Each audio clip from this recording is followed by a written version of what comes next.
اچھا سر، یہ بھی دیکھنے میں آ رہا ہے کہ میٹرک کا ایگزام جب بچے دیتے ہیں تو 1,30,000 1,25,000 1,50,000 کے آس پاس ہوتے ہیں، لیکن وہی بچے جب آگے چل کر انٹر پہ پہنچتے ہیں فرسٹ ایئر میں تو وہ چند ہزاروں میں رہ جاتے ہیں. اس کی کیا ریزن ہے؟ میں اس تصور کو واضح کروں. پہلی چیز تو یہ نوٹ کرنے کی بات ہے، آپ کا چینل بہت زبردست خدمات انجام دے رہا ہے کہ گھر بیٹھے لوگوں کو ان معلومات سے آگاہ کر رہا ہے کہ جو ادروائز مشکل ہیں اور کتابوں کے توسط کے بغیر.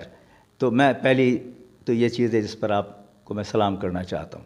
دوسری بات یہ سن لیجئے کہ بچہ جب 5 سال کی عمر کا ہوتا ہے تو اسے اسکول میں آ جانا چاہیے.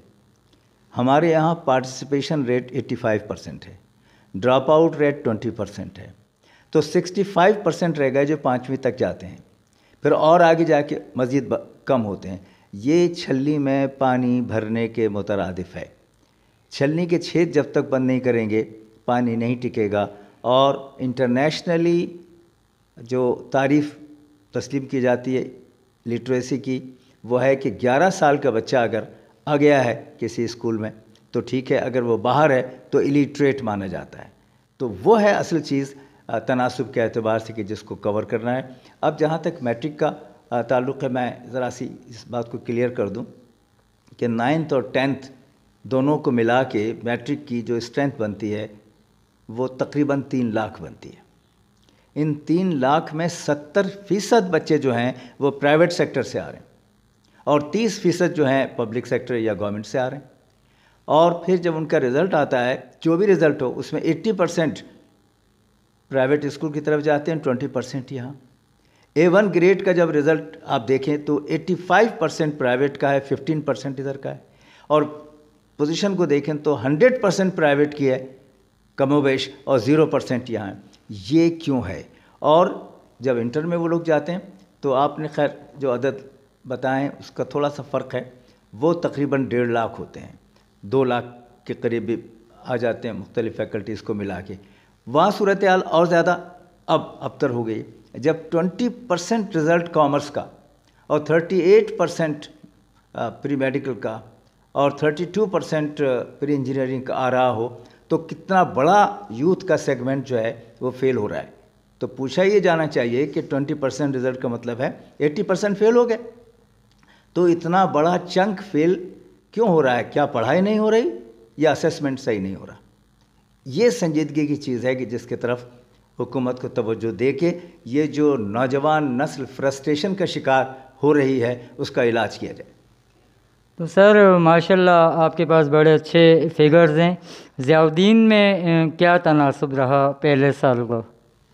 پہلی بات تو میں عرض کر دوں کہ یہ سوال کبھی کبھی آتا ہے، آپ نے بھی شاید سرنامے میں ابتدا میں ایک بات کی تھی کہ یہ بورڈ دوسرے ہیں تو پھر ضیاء الدین یونیورسٹی ایگزامینیشن بورڈ کی ضرورت کیوں محسوس ہوئی پرائیویٹ سیکٹر میں؟ ابھی میں نے اعداد و شمار سے بتایا کہ جب 70% پرائیویٹ انسٹیٹیوشنز پارٹیسپیٹ کر رہے ہیں تو پرائیویٹ انسٹیٹیوشن تو ڈومینیٹ کر گئے نا.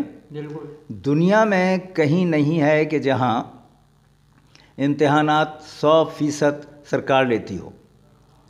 O-levels کیمبرج لیتی ہے، کیا وہ سرکاری ہے؟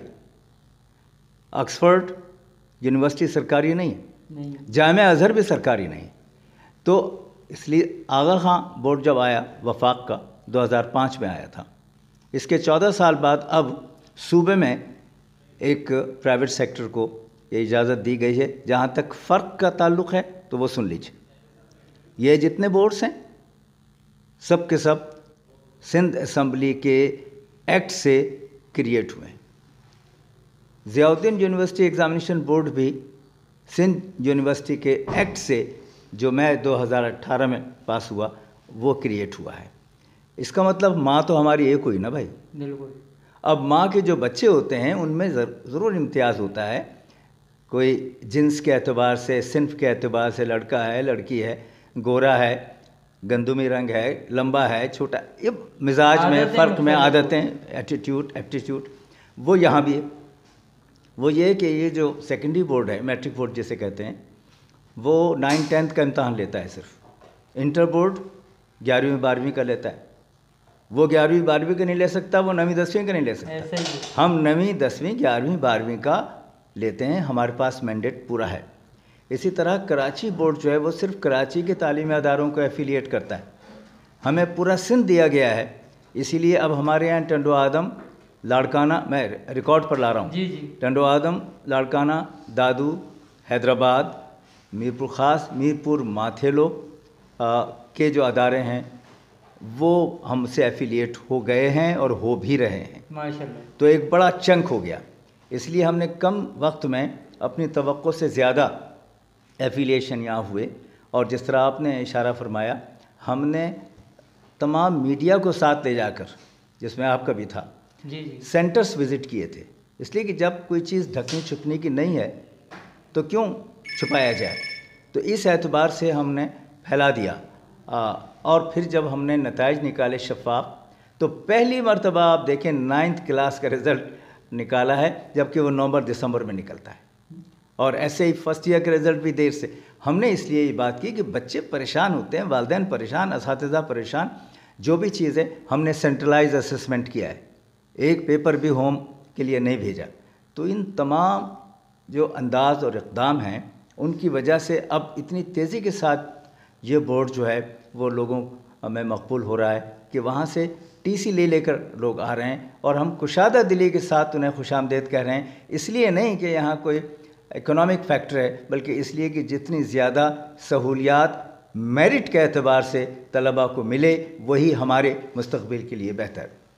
ماشاءاللہ سر, جس ادارے میں آپ جیسی شخصیت ہو اس ادارے نے پروان چڑھنا ہی ہے.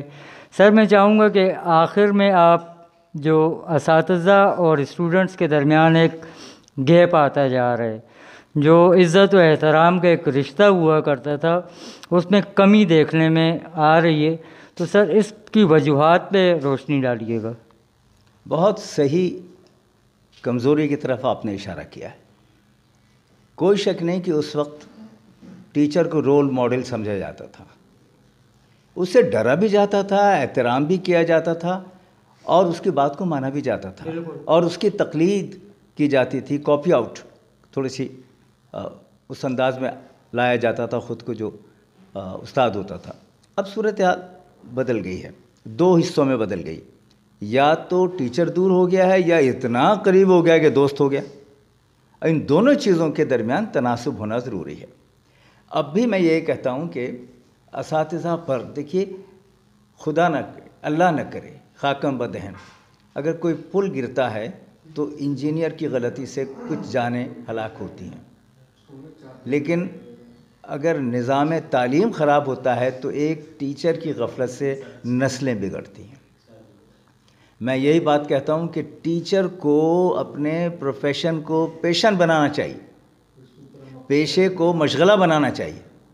جاوید میاں 277 رن بنا کے تھکتا نہیں, کیوں؟ اس لیے کہ اس نے پیشن بنا لیا ہے. تو یہاں بھی یہی ہونا چاہیے. اور آخری بات میں عرض کروں کہ طلباء کو اور اساتذہ کو مل کے ایک چیز پر اتفاق کر لینا چاہیے. ایک تو یہ کہ اگر صحیح معنوں میں کوئی عقیدے کے اعتبار سے, اپنے دین سے محبت کے اعتبار سے تعلیم ہو رہی ہے تو اقبال کا شعر یاد رکھیں, اور وہ یہ ہے کہ خیرہ نہ کر سکا مجھے جلوہ دانش فرنگ, سرما ہے میری آنکھ کا خاک مدینہ و نجف. سبحان اللہ. اور دوسری چیز یہ کہ تعلیم کے فروغ کے اعتبار سے یہ یاد رکھیں کہ حرف کی طاقت بے پایاں ہے, حرف کے ہیں امکان بہت, حرف کو زندہ کرنا سیکھو پھر چاہے تقدیر لکھو. ماشاءاللہ, کیا کہنے ہیں سر آپ کے. ناظرین, امید ہے کہ آپ کو یہ ملاقات اور یہ گفتگو ہمیشہ یاد رہے گی, اور میں بھی کبھی بھی اس ملاقات کو فراموش نہ کر پاؤں گا. فخر زمان, ضیاء الدین یونیورسٹی بورڈ سے, کیئر نیوز.